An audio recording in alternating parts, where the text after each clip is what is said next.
Благодарам. Подготвувајќи се за ова дебата, предпоставувам тоа се очекува од професори, нали? Препрочита две интервјуа што пред 10 години како уредник на меѓународното списание New Balkan Politics ги објавивме на тема македонско-грчкиот спор за името. Тие се наоѓаат и до ден денес на нашата веб страница. Сосема накусо ќе се навратам на нив, за да разбере јавноста каде сме биле пред 10 години, колку сме биле далеко од компромис и каков одважен чекор правиме денес.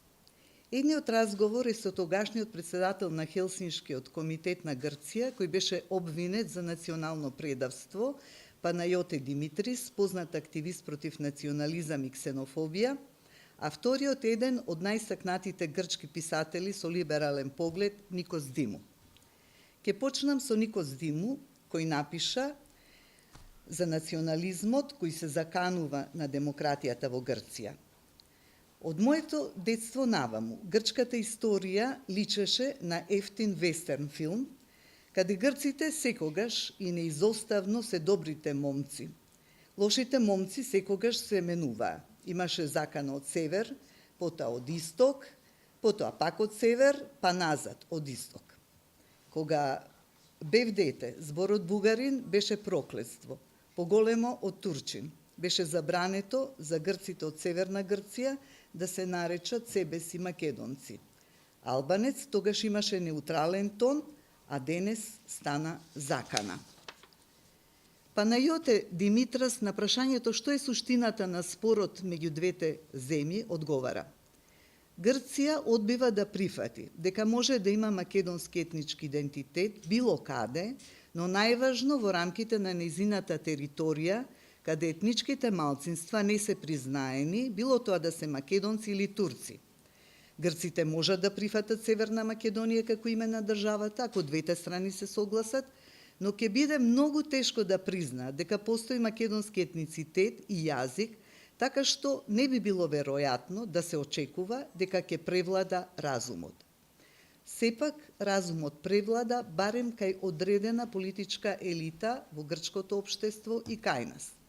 Овие денови прочитав дека Организацијата на македонците од Грција Виножито бара од владата воведување на македонски јазик во државните училишта и признавање на македонското малцинство. Сега имаат и легална основа за тоа пред Спанскиот договор. Но тоа е, подвлекувам, нивна борба, не е наша борба. Знам дека драгиот Синиша и почитуваниот Џабир Дерала ќе беа многу среќни да го видеа овдека, како што го поканија мојот сопруг Денко Малевски, кој првите години по независноста на земјата беше министер за надворешни работи и добро го познава овој проблем.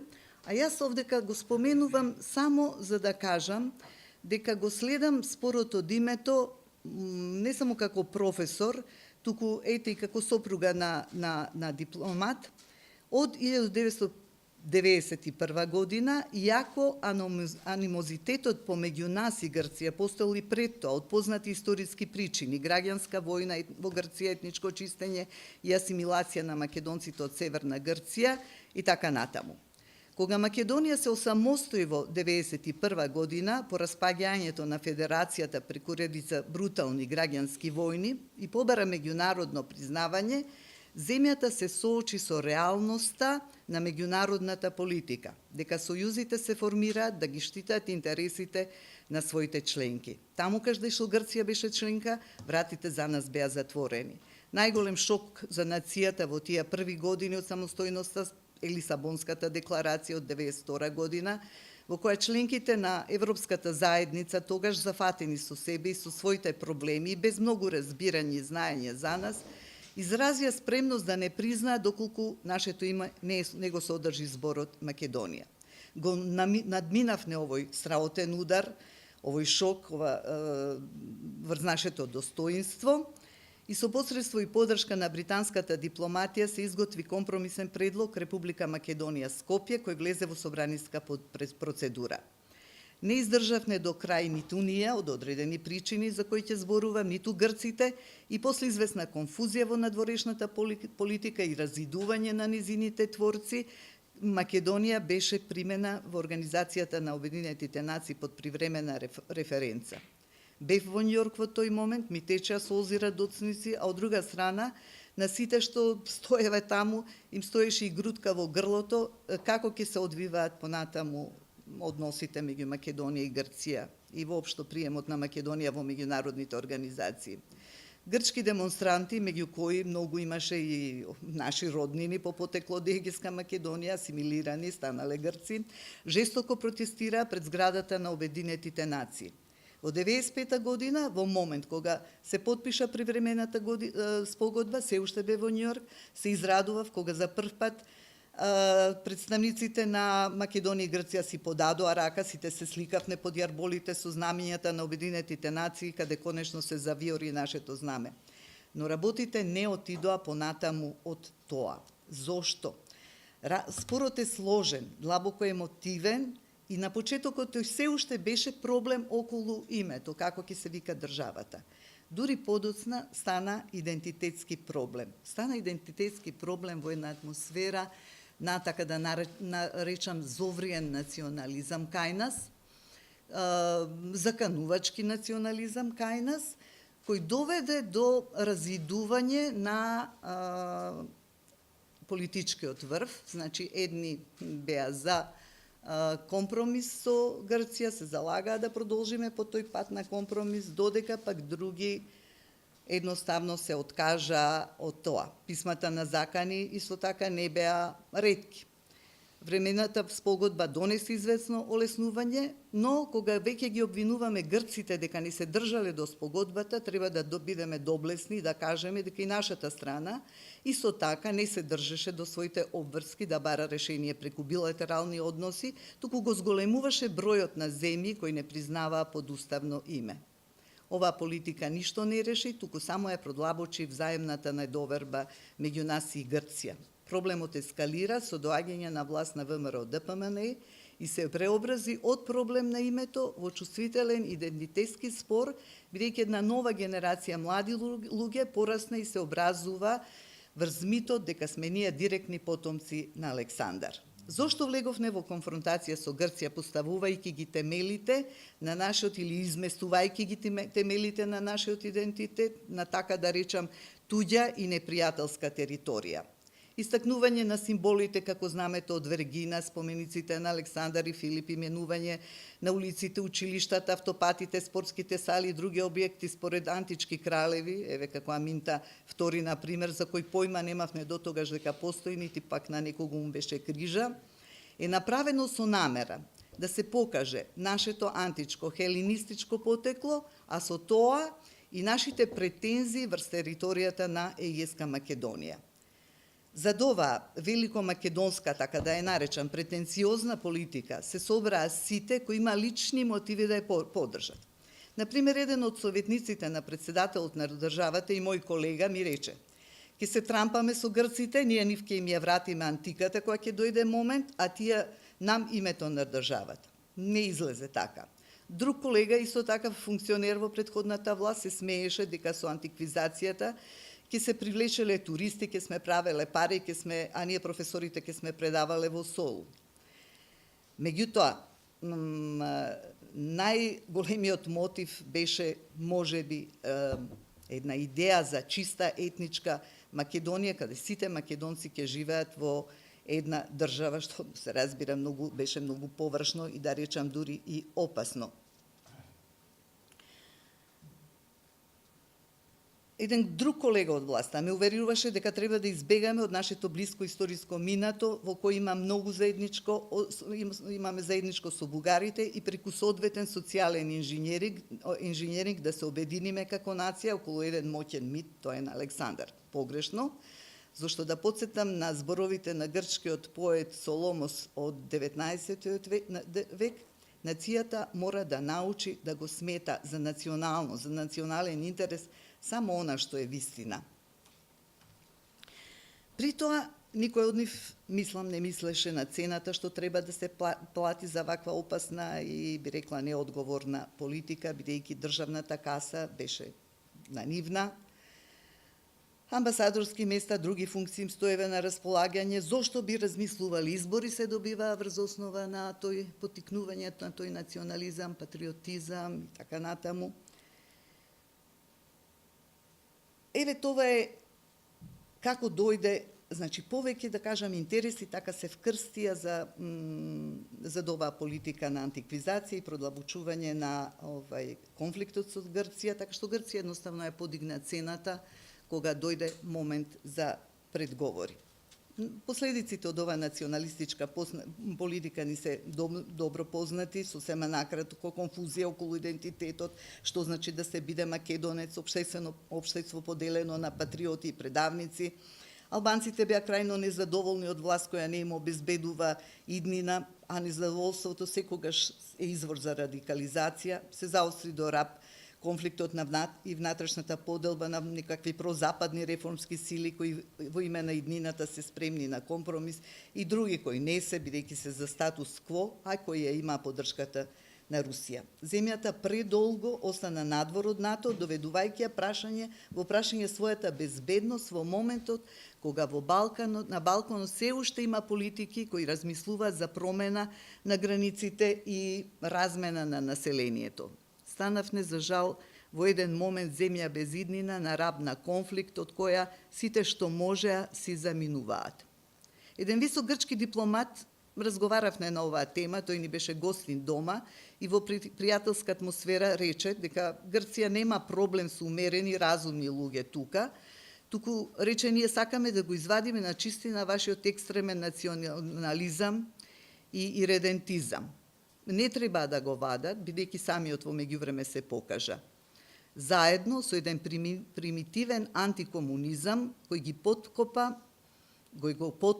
подкопа темелите на нашиот базичен идентитет, дека сме ние една млада, нова нација, настаната во еден процес на ослободителни движења водени најпрво од историската ВМРО, а потоа од комунистичката партија, која заедно со другите антифашистички сили во Втората светска војна ја создаде македонската држава, го кодифицира македонскиот јазик и се грижеше да ја развие македонската култура. Денес, по 27 години, се враќаме на она што од самиот почеток ни го советуваа нашите пријатели од САД и Европа, да постигнеме компромис со Грција. Сега договорот е тука и јас лично со големо леснување го проследив неговото влегување во собраниска процедура. На прашањето дали со овој договор губиме нешто од нашиот национален идентитет, со најголемо убедување на човек со искуство и професор кажувам дека не само што не губиме, туку и го зајакнуваме. На Грција не ја одговара да се приближиме премногу кон Бугарија и Коција со отворено тоа го рече пред својата јавност. Ципрас и Сириза ни подадоа колку од убедување, така и под меѓународен притисок рака.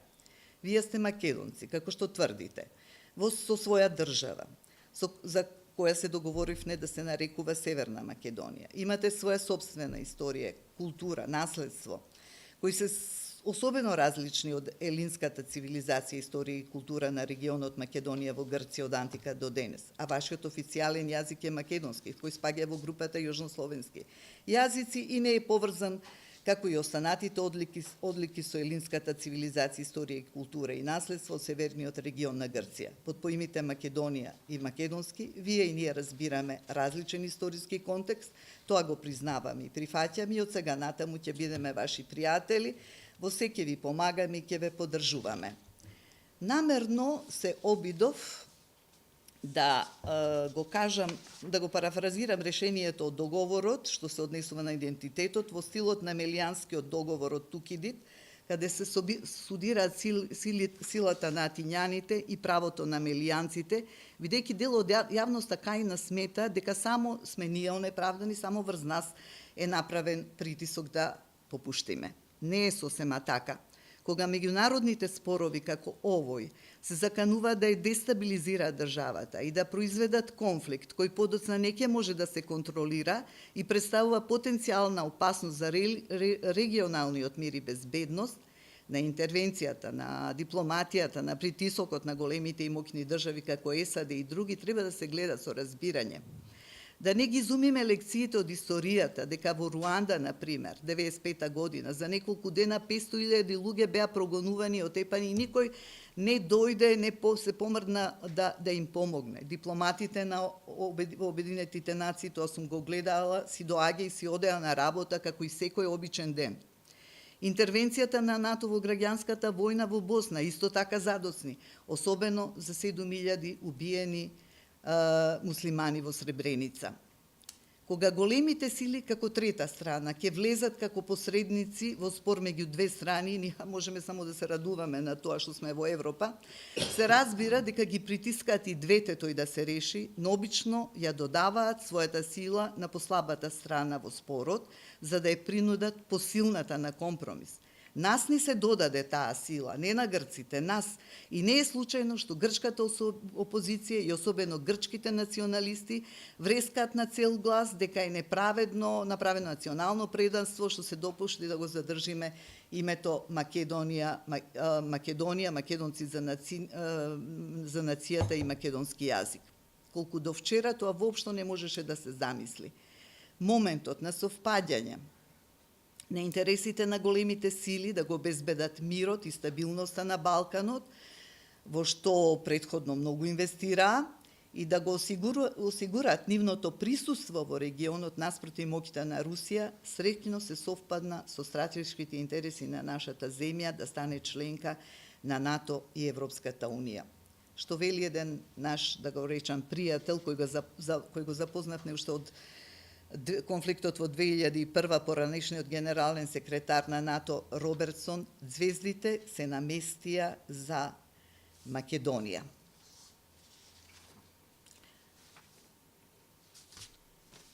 Не ја идеализирам, состојбата произлезена од договорот и договорот далеко од тоа.